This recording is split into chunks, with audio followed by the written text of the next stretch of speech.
You're believing the most limiting thoughts. And you have to remember, we all have a 2-million-year-old brain. And it's not designed to make you happy, it's designed to make you survive. The mind could mess it up, but what aspect of the mind?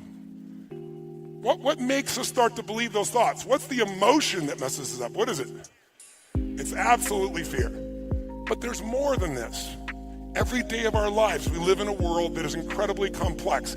It is no more stressful than World War II, when none of us in this room probably remember that time, but it looked like democracy was disappearing and the Germans were going to win at one stage. That's stressful. Being in a foxhole is stressful.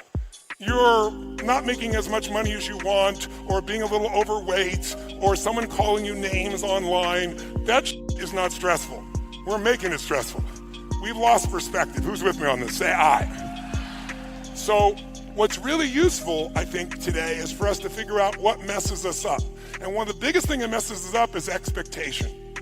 Right? What did we say the other day? Trade your expectations for appreciation, and your whole life changes. Because when you're expecting things and it doesn't happen, you get upset. So that first day also was all about, what if you lived your life and you made a decision? And the decision was, life is too short to suffer. It's too short to be stressed, pissed off, fearful, worried. Who's with me on this? Say aye. But our minds, our survival software, is always looking for it's wrong.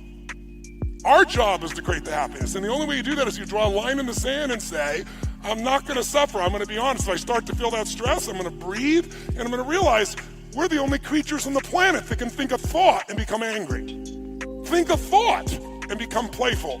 Think a thought and be worried. Think a thought and feel loved. That's why we can change how fast.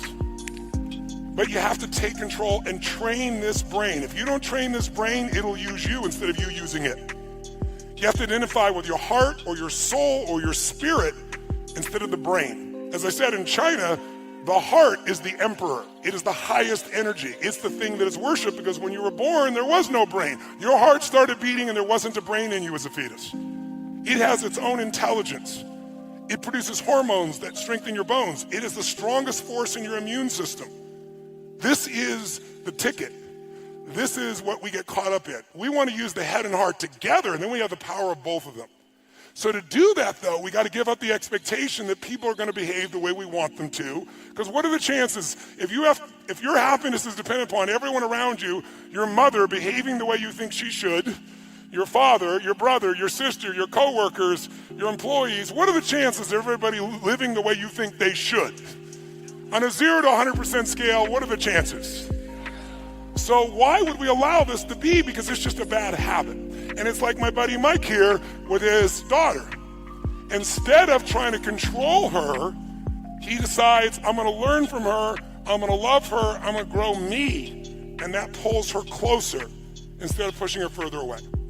Instead of working on them, we're going to work on us. If I want to change you, the fastest way I can change you is change me, because we're in a cybernetic loop. If dad responds totally different than she can predict, she doesn't know how to deal with that anymore, now you have the upper hand. Now your love can penetrate her instead of the story in each other's minds. When he was talking to me on that first day about her, he was in his head. How many saw that? And then he left his head and got in his heart, and that's when he penetrated her. And look at mom over here smiling from ear to ear, going, nodding her head, going, yeah, that's cool. And look at Mike's big smile on his face, because he can feel the difference. So the first C is the C of clarity. Clarity is my favorite word in success. It's my favorite word in business. I have done consulting for more than 1,000 corporations, large companies worldwide, companies like IBM and General Motors and PepsiCo and Bank of America. I mean, big companies. And I've also worked with more than 10,000 small and medium-sized companies. And what I found is in every single situation, problems occur when the company becomes unclear about what it is they're doing or how it is they're doing it. And so I've developed a program, which is really just a fun program for me intellectually. It's called the 2-Day MBA. And it shows 10 different factors of a company. And these are the ones that I learned when I went to university, back to university in my 30s. And I find that all problems come from lack of clarity. what is your product? It's the first question you ask. Who is your customer? What does your customer consider to be more valuable than anything else? How are you superior to your competitors? What can you do to attract more customers? What can you do to close those customers? I'll come to this in a second, but basically it's clarity, lack of clarity. Now here's something else I learned, and they did a study of 50 owners of companies, successful owners of companies like yourselves. And they asked them, what is the very best time management or business tool that you've ever discovered? 49 out of the 50 held up a yellow writing pad.